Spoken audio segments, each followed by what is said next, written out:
Single track.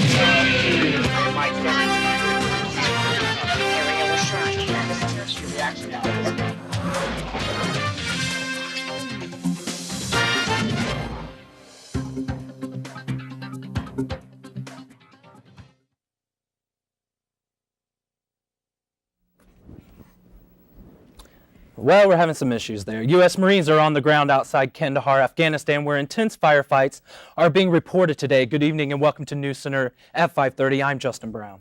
And I'm Mandy Vandergrift. Kandahar is one of the last major cities still believed to be under Taliban control. Nick Robertson brings us up to date on the conflict.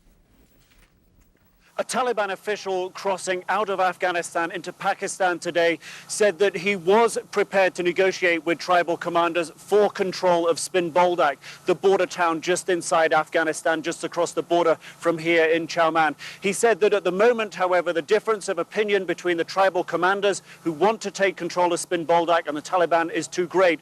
Also at the border today, 7 young Taliban fighters crossed into Pakistan. Now, they told Pakistani officials that they wanted more. The Pakistani officials said they did not have the correct papers and sent them back to Afghanistan. What we've been able to tell from on the border here inside Pakistan is that there is an air of uncertainty and people do not know exactly what to expect in the coming days.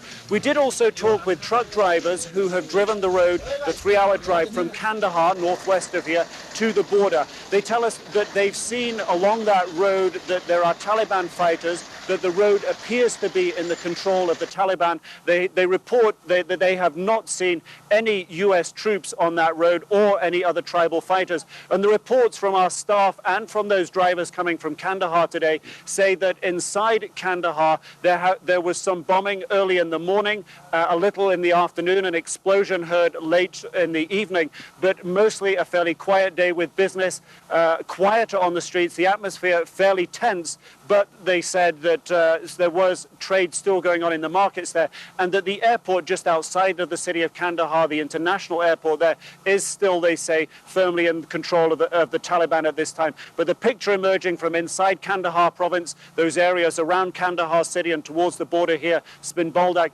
there is a great deal of concern about what is going to happen in the coming days. Nick Robertson, CNN, Chowman, Pakistan. Now for the latest in the war, U.S. Marine helicopter gunships have attacked an armored column near the new base being set up by the Americans in the Afghan desert. A Marine spokesman says the Cobra gunships destroyed some of the vehicles in the column, which he says had been spotted by fast-moving aircraft. No word on whether the convoy belonged to the Taliban. With Taliban control quickly eroding, representatives from all of Afghanistan's ethnic groups will meet to decide the future of the war-torn country. A UN-sponsored conference will begin tomorrow in Bonn, Germany, to speed up plans to form post-Taliban coalition government. CNN's Bettina Luscher reports on the difficult task facing delegates over the next few days.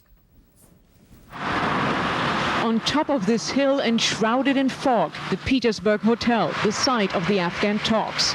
And just as murky are the prospects for finding a roadmap for Afghanistan's future.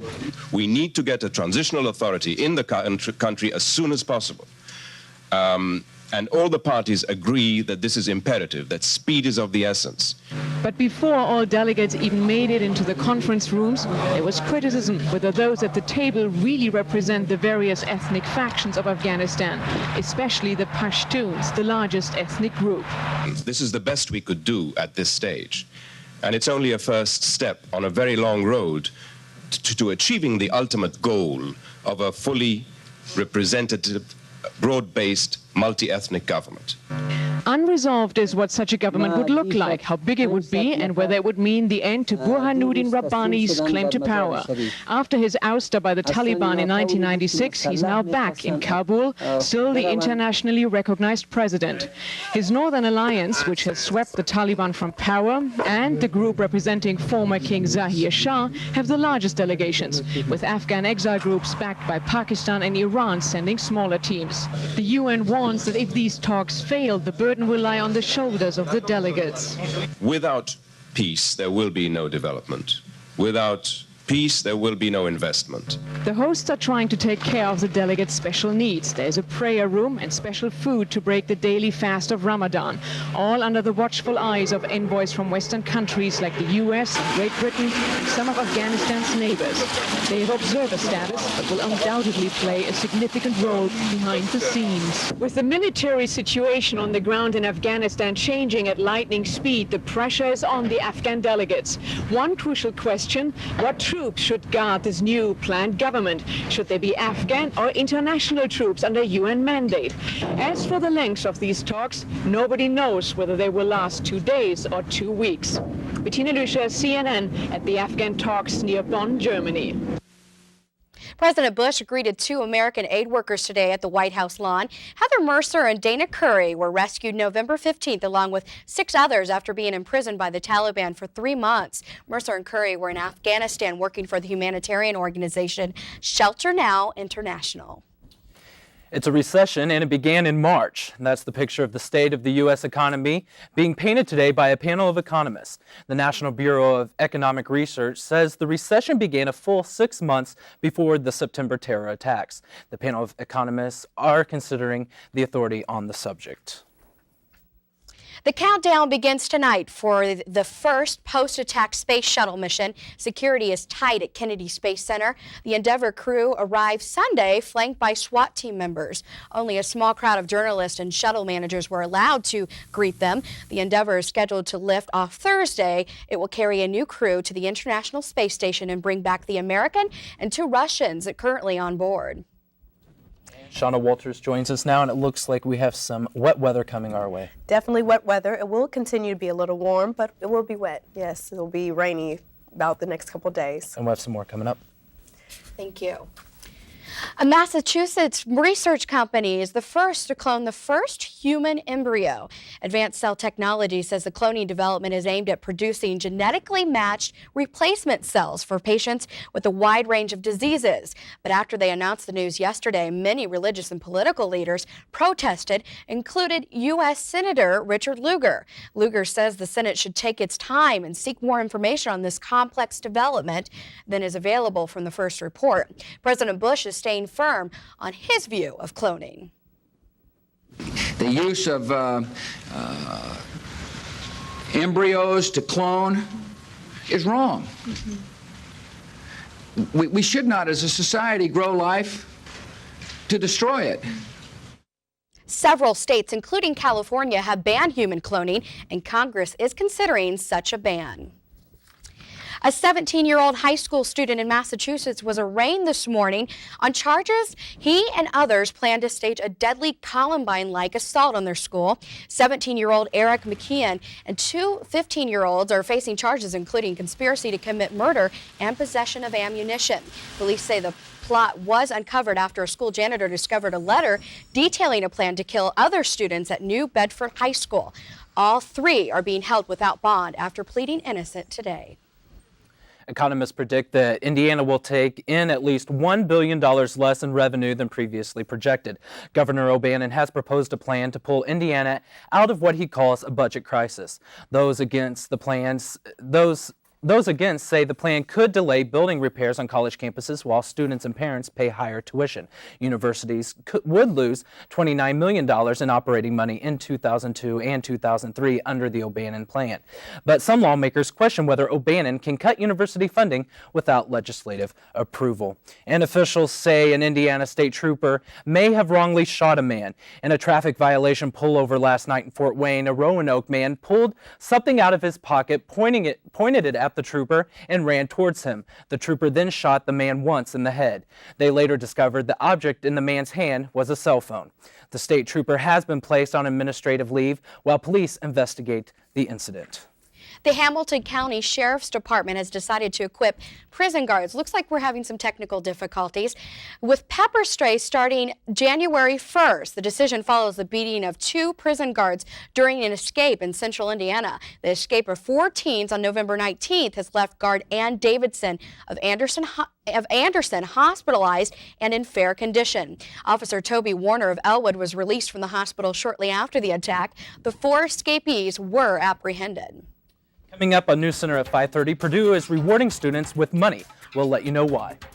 And it was stormy over the weekend in many parts of the United States. We'll let you know if it's coming our way. Stay tuned.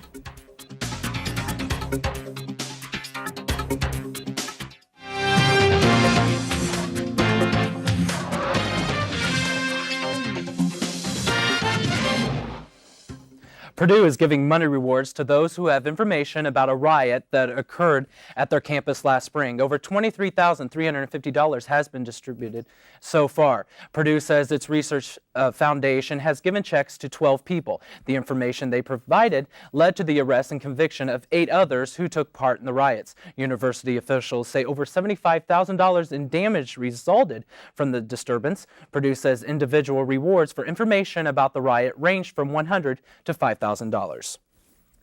And direct mail advertising is changing with the times. Richmond Postmaster Jay Kitchell told the Palladium Item newspaper anthrax-tainted mailings have caused manufacturers to print mailers without using nonstick products or lubricants because of their powdery residue.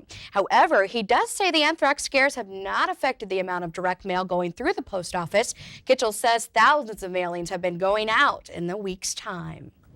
More people did travel by car during the Thanksgiving holiday, but less people died on the road than expected. 15 fatalities were reported, which was 5 fewer than predicted. The number of injuries were also 10 less than predicted at 1,015. But the number of accidents were 400 more than expected at 3,915. A tornado struck without warning this weekend, killing 4 in Alabama. The tornado touched down in the town of Haleyville for two miles and stayed on the ground for 2 minutes. The National Weather Service was unable to warn Haleyville residents because the storm seemed weak on radar. The tornado was registered at an F2 tornado. Over 300 volunteers have helped with cleanup. The American Red Cross and Salvation Army sent disaster assistance teams to Haleyville and other storm-ravaged parts of Alabama. The first snowstorm of the season is being blamed for a school bus accident in Nebraska. The 40-mile-per-hour winds pushed the bus off the slippery road in the central part of the state. 5 children were treated for minor injuries. The storm has already dumped 9 inches of snow in South Dakota. Forecasters are predicting snow accumulations of up to a foot in Nebraska, South Dakota, Minnesota, and Wisconsin. Okay, Shauna, so my question is, are we going to see the snow soon? Well, yes, actually, even in a couple days, we might see a little snow flurry. So we'll be back with your full forecast after NewsCenter returns.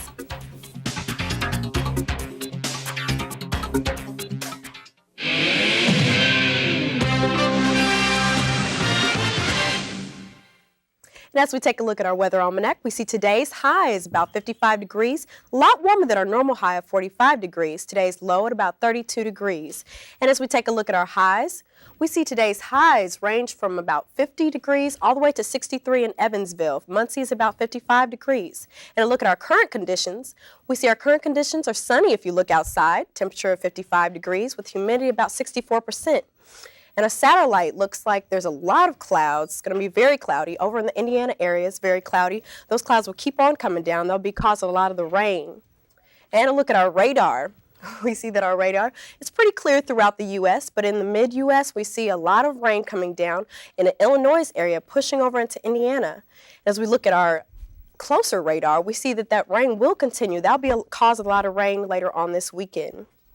And our map tonight shows that we see a lot of snow actually coming down throughout the mid-U.S. That'll be hitting Indiana maybe a little later on this weekend. A cold front and a warm front coming together in the mid-U.S. And we'll look at our lows for today. We see our lows range from about 10 degrees to 40 degrees. Indiana's hitting around that 30-degree range. Tonight, it will be thunderstorms, so you will have to bring an umbrella, a low of 31 degrees. And tomorrow morning will be cloudy with a temperature about 48 degrees, north winds at 5 miles per hour. And tomorrow, highs will be pretty warm in about the mid-50s for Indiana. And tomorrow will be rain, high of 58 degrees. So it'll still be warm, but it'll be kind of rainy. And look at our 3-day forecast. We see Wednesday is going to be a high of 49 degrees with a low of 41. Thursday will be a high of 53 degrees with a low of 39. And Friday will be sunny again with a high of 54 and a low of 37. Don't like to see that rain in there, but those temperatures aren't bad at all for the last week of November. Definitely. And still not some snow until later on in the week. Not too bad. Thank you, Shauna. Well, it's good to be at Ball State after this past weekend. Boy, we're known nationally now. It's Sure is. a great weekend. We got some national recognition. The football team also got it done this weekend. And Delta High School played for a high school state championship. So we'll have all of that when sports returns.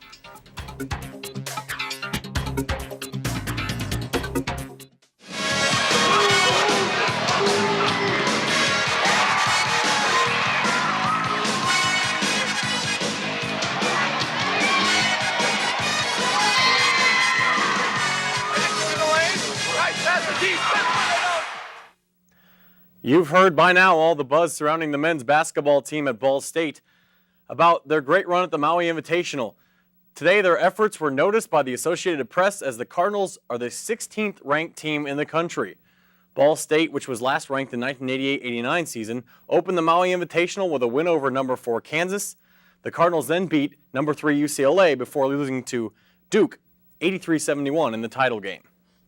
And although there was no title on the line for Ball State football team Saturday, there was a lot at stake, like pride. A win over Western Michigan would make Ball State co-champions of the MAC West Division. However, it would not give them a spot in the MAC championship game because Ball State lost the tiebreaker. The Cardinals played a gutsy football game against Western. With 5:12 remaining in the game, Western scored on a 22-yard pass and made the two-point conversion to make a 31-28 lead. Ball State mounted a 4-play 65-yard drive for the game-winning score as BSU wins 35-31. Also, Marcus Merriweather became the new single-season rushing record holder for Ball State with 1,244 yards. More good news for Coach Lynch. Athletic Director Andrea Seeger announced a contract extension for the football coach until January 31st, 2004. Lynch completed his 7th season as the Cardinals head coach this year by guiding the team to a 5-6 overall record and 4-1 mark in the MAC West Division and 4-3 overall conference record. And one of those wins, of course, was 24-20 victory over nationally ranked Toledo, who entered the game ranked 23rd. And the Delta Eagles made their first appearance in the state championship football game this weekend as they played Jasper for the 4A crown. Joey Lynch, ready to lead his team. The coach Grant Zaguna got the team fired up first. We have to be ready to go out there and play 4 quarters of chin-on-chin football the way we've been playing all year long so that we can bring home a big old trophy for Delta High School. And 4 quarters is what the Eagles would need. Delta down 7-0 when Joey Lynch finds Antoine Amerson. Can you be more open? Delta ties the game at 7, but the toss was killing Delta's defense all night. Here, Brian Lewis punches it in from 4 yards out. Jasper goes up by 7.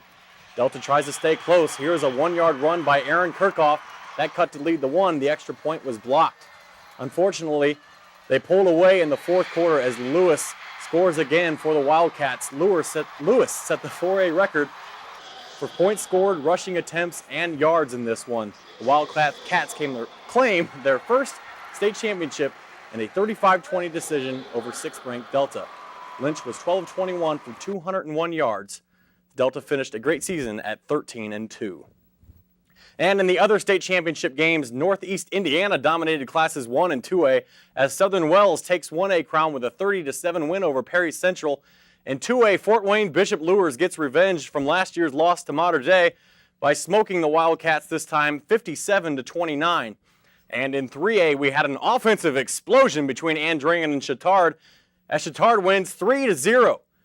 As you heard, Delta lost to Jasper, and in the heavyweight division, Ben Davis beats Valpo 35-16. And the Indianapolis Colts fell to 4-6 after a 41-20 loss to the San Francisco 49ers yesterday. And with a losing record comes one thing, a fired-up Jim Mora. The Colts got the lights turned out on him by the 49ers, and he's been quite calm in Indy. But yesterday's outburst was his worst since New Orleans. So, Coach, what did you think of the game?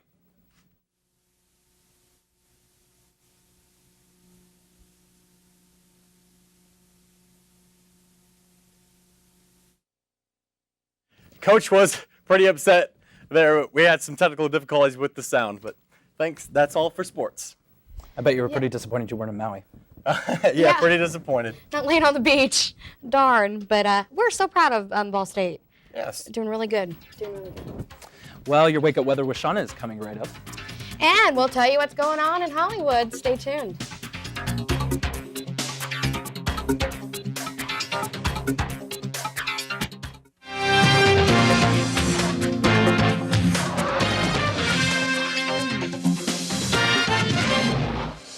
Mary J. Blige is back on top again, and John Travolta will bring his children's book to the big screen. Lauren Hunter has these stories and more on tonight's Hollywood Minute.